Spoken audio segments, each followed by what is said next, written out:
Nako, eto, Gretchen Barreto, no, at Atong Ang, meron na daw pong immigration lookout bulletin. O yan, ha, breaking news o yan, mga boss.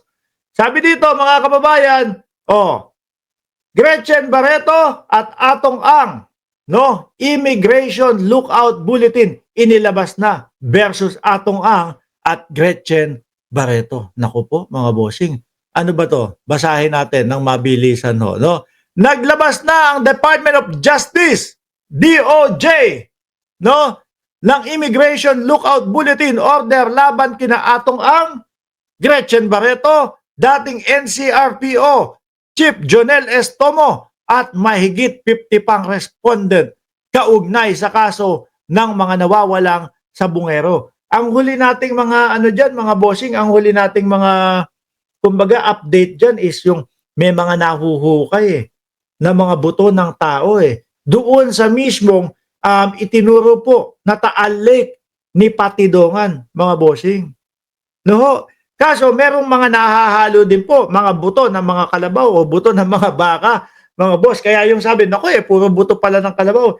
The moment na meron ng buto ng tao na nakuha doon, mga kababayan, ibig sabihin nun, talagang yung Taal Lake na yun ay nagiging tapunan talaga ng mga pinapatay. Di ba? At iniisip ko nga ho dyan, mga kababayan naisip ko lang dahil sa pagpasok ni Rego Adventure at ni Jolly Requesto, naisip ko lang baka pati yung sinasabi na mga drug lord o mga biktima nung laban kontra droga, dyan itinapon. Kasi mga kababayan, ano sabi?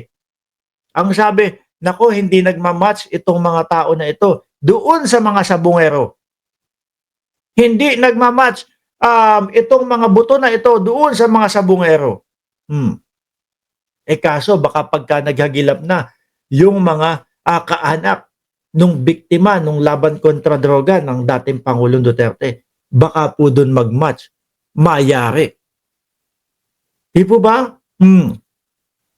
Kinumpirma ito mismo ni DOJ Secretary Jesus Crispin Remulla kung saan kabilang sa mga respondent ay mga tinukoy ni Julie Patidongan o ni Julie Dondon Patidongan at si alias Totoy na umano'y mastermind sa mga nawawalang sabungero. Parang may nabalitaan ako nung isang araw, wala na si Atong Ang sa Pilipinas. Nagbabakasyon o lumabas na ng Pilipinas. Sabi ni Inko, baka dyan din itinapon yung model teacher na taga Batangas na pulis din yata ang pumatay. Ayon kay Remulla, nakaalista ng bansa ang kapatid ni Ang. Yung pala, yung kapatid ni Atong ang nakaalis ng bansa. Anya, oras na gumulong ang preliminary investigation, posible raw humingi ang panel of prosecutors ng precautionary hold departure order sa korte. Yan, hindi na sila makakalabas niyan. Ano ho? Matatandaang mariin na itinanggi ni Ang, Barreto at Estomo na may kaugnayan sila sa missing sabungero. Kaso lang yung si alias Totoy, mga kababayan, talagang rektahan, sinasabi, diyan sa Taal Lake, itinatapon yung mga bangkay o itinapon yung mga bangkay ng missing sabungero. Baka kailangan lang ng mas maigting na halo kayan o baka bumaon na sa ilalim, mga burak na yung ilalim, lumubog lang doon, mga kababayan.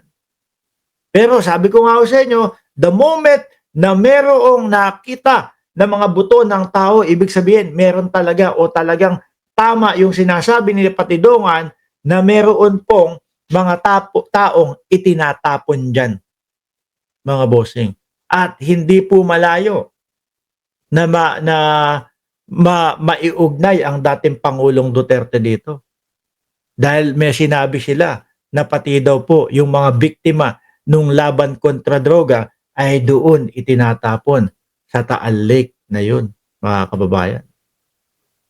Ang layo na ng Sana ako mga boss Chipamo, sir, gitna lang ako dito, wala akong maisip Kasi yung kampo ni Atong Ang may sinasabi din. may depensa din po sila. Kaya lang, yung isang lawyer na napakagaling ho, na si Attorney Lorna Kapunan, eh, umatras sa kanila. Inatrasan sila, mga bossing. Naisip ko nga baka mamaya ang tatanggap na maging lawyer dito si Topacio. Iba si Topacio, naku, napakagaling hong lawyer nun, mga bossing. Ewan ko lang ho kung bakit hindi ho kinukuha nila Atong Ang si Topacio o kinuha na. No? Naku, napakagaling ho na lawyer. Siguro sabi ni Atong Ang, nang tinupa ka, kukuhanin kita. Yung mga kliyente mo nandun sa loob lahat.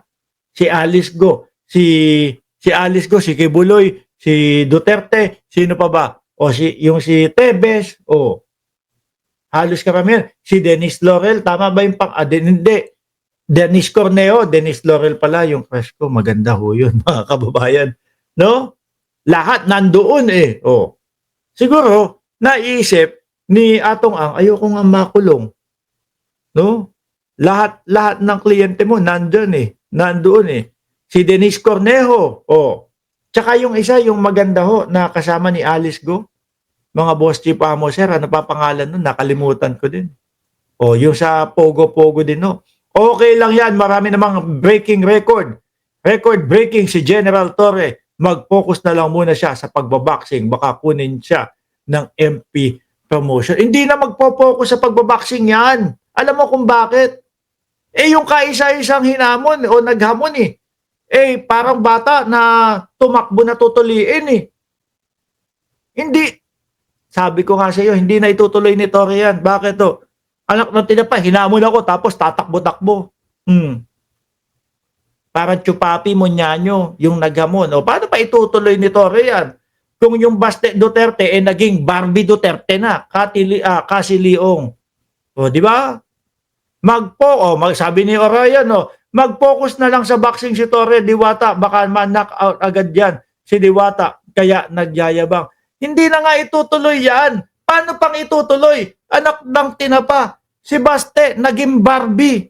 Paano pa itutuloy? Sabi, ayoko na nga kapag pinapatulang ko yung hamon nila, ayun, nagiging Barbie sila, hindi naman sila lumalaban. Makadiwata naman kayo, kala nyo naman hindi kamukha ni Max Alvarado si Baste Duterte. anak na tinapa tong mga to.